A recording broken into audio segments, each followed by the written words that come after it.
Graça e paz. Bom dia a todos. Vamos a mais um capítulo em nossa jornada pelas Escrituras. Nossa leitura no dia de hoje encontra-se no livro de 2 Samuel, capítulo 9, que diz assim: Um dia Davi perguntou: Será que resta ainda alguém da família de Saul para que eu use de bondade para com ele por causa de Jonatas?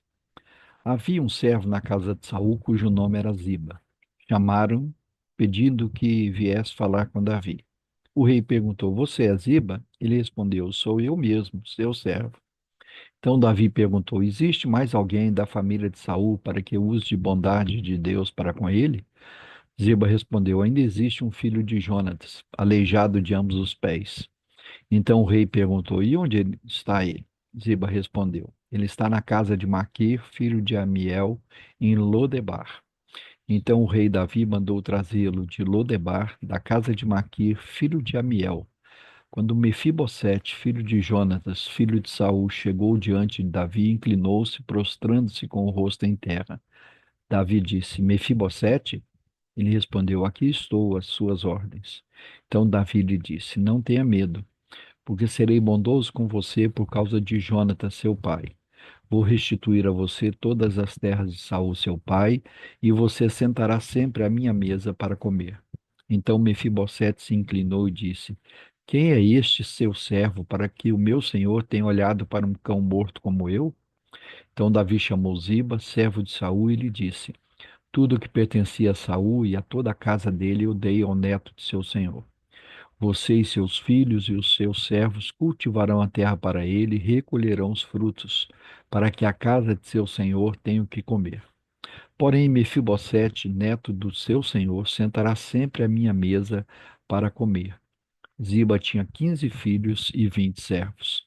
Ziba disse ao rei: Farei tudo o que o rei, meu senhor, ordena a este seu servo. E assim Mefibosete passou a fazer as refeições à mesa de Davi, como um dos filhos do rei.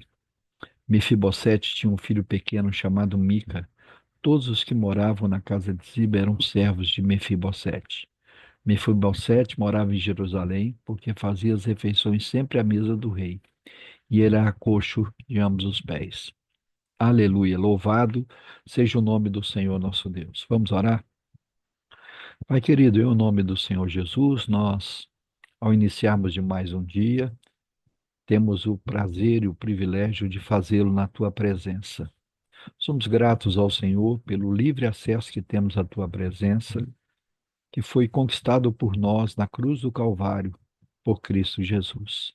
Através do sacrifício do teu Filho, nós podemos nos achegar diante de ti, sem medo, sem restrições, com o nosso coração aberto, confiadamente, porque o Senhor nos amou de tal maneira que enviou seu Filho Jesus para morrer em nosso lugar. Muito obrigado, Senhor. Muito obrigado pelo teu amor eterno, muito obrigado por quem tu és, pela tua santidade, pela tua onisciência, onipresença. Muito obrigado pela redenção e salvação que temos em Cristo Jesus. Muito obrigado por essa porção da sua palavra, que revela mais uma vez um pedaço do plano eterno da redenção em Cristo.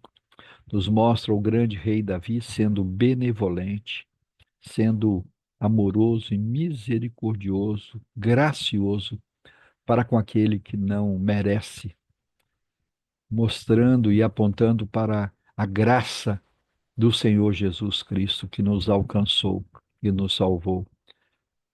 Como diz o apóstolo Paulo, pela graça nós fomos salvos, mediante a fé. Isso não há em nós nenhum mérito, mas todo o mérito é do Senhor Jesus. Muito obrigado, Senhor, pela tua graça maravilhosa que foi derramada em nossos corações e nos conduz a uma vida de devoção, de obediência, de submissão ao Senhor. Muito obrigado pela salvação que temos em Cristo. Muito obrigado pela tua palavra. Muito obrigado pela presença do teu Espírito conosco. Muito obrigado, Senhor, pela existência da tua igreja, onde podemos nos reunir, podemos manter comunhão e, como família de Deus, podemos cultuar, adorar, louvar o teu nome. Muito obrigado pela nossa família, família onde o Senhor nos colocou, pelos nossos pais, pelos nossos avós, pelos nossos tios, pelos nossos filhos, pelos nossos irmãos, pelos nossos netos, sobrinhos. Pai, muito obrigado. Obrigado porque em todo tempo vemos a manifestação da tua graça e da tua misericórdia. E é confiado na tua graça, na tua misericórdia, nos méritos do Senhor Jesus Cristo de Nazaré, que nós suplicamos ao Senhor por perdão dos nossos pecados, perdão pela nossa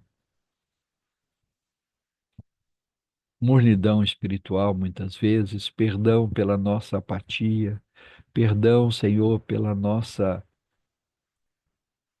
quietude. Muitas vezes somos tão tímidos e não proclamamos as boas novas de salvação como deveríamos. Perdoa, Senhor. Perdoa a nossa negligência para com a tua palavra, para com a vida de oração, de jejum, a nossa negligência para com a tua igreja.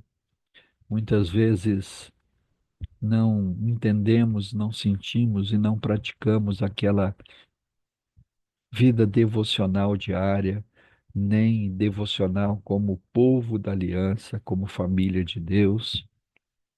Muitas vezes nos omitimos das reuniões na tua igreja com muita facilidade. Eu clamo ao Senhor nessa manhã que o Senhor nos perdoe, que o Senhor visite os nossos lares, visite os nossos entes queridos, trazendo salvação, trazendo reconciliação, trazendo comunhão. Clamamos pelos nossos enfermos para que o Senhor traga cura e traga restauração na vida deles. E que assim como o Senhor curou a sogra de Pedro, e imediatamente ela passou a servi-los, que o Senhor cure os nossos enfermos, cure físico, mas cure a alma, que haja salvação, que haja reconciliação, que eles recebam a cura física e se disponham a trabalhar e a servir ao Senhor com fidelidade.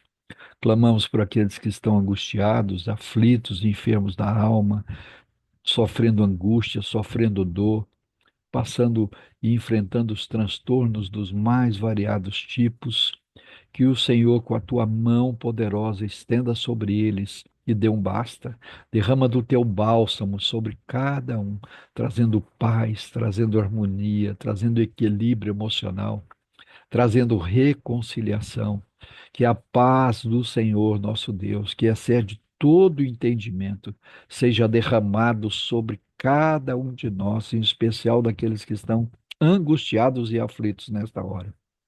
Clamamos ao Senhor pela nossa nação, pela nação brasileira, por aqueles que foram eleitos, para que o Senhor derrame sobre eles o temor do Senhor. Que o Senhor derrame sobre eles temor vindo do Senhor e coloque no coração e na mente deles um desejo de servir ao povo brasileiro, a exercer com dignidade a função pelas quais foram eleitos. Clamamos ainda por aqueles locais onde haverá segundo turno para definir o governante municipal, que o Senhor dê sabedoria ao teu povo, que o Senhor dirija essa eleição, que tão somente sejam eleitos aqueles que se disponham a ser um instrumento nas mãos do Senhor. Todos aqueles que estão é, pelejando contra os princípios judaicos cristãos, contra os princípios da família, que se colocam contra os valores cristãos, que o Senhor tenha misericórdia de nós e não permita que eles sejam eleitos. Pai, em nome de Jesus, clamamos por todos os nossos governantes, do executivo, do legislativo e do judiciário, na esfera federal, estadual e municipal, que caia sobre cada um deles e sobre todos aqueles que estão imbuídos de autoridade, um temor da parte do Senhor. Que eles temam e tremam diante do Senhor. Que eles entendam que o Senhor tem delegado a eles autoridade, mas para governar e para exercer as suas funções com temor e tremor, com respeito e consideração, governando em favor do povo e da nação brasileira. Clamamos pela tua igreja, pela igreja brasileira, igreja cristã, igreja evangélica brasileira. Que o Senhor estenda a tua mão de poder, derrame do teu Espírito Santo, opere em nosso meio sinais, prodígios e maravilhas. Mas, acima de tudo, que haja salvação, conversão, transformação de vida. Que haja fidelidade à tua palavra, que possamos voltar a ser conhecidos como o povo do livro, o povo da Bíblia. Que a tua igreja, que a igreja evangélica brasileira, se volte com fidelidade para o Senhor. Que o Senhor tenha misericórdia de cada um de nós, tenha misericórdia da liderança da igreja, dos pregadores, daqueles que foram imbuídos de autoridade e foram convocados para proclamar as boas novas de salvação. Que possamos fazê-lo com fidelidade. Faz de cada um de nós um proclamador das boas novas de salvação. Faz de cada um evangelista, um missionário. Que haja reconciliação, que haja salvação, que haja transformação de vida, que a tua igreja cresça e prospere para a honra e glória do teu nome. Nós oramos, Pai, agradecidos, no nome do Senhor Jesus Cristo de Nazaré, o nosso Senhor, o nosso Salvador, aquele que vive, que reina para sempre. Amém. Deus nos abençoe em Cristo Jesus. Amanhã estaremos de volta com mais um capítulo em nossa jornada pelas Escrituras. Um grande abraço a todos.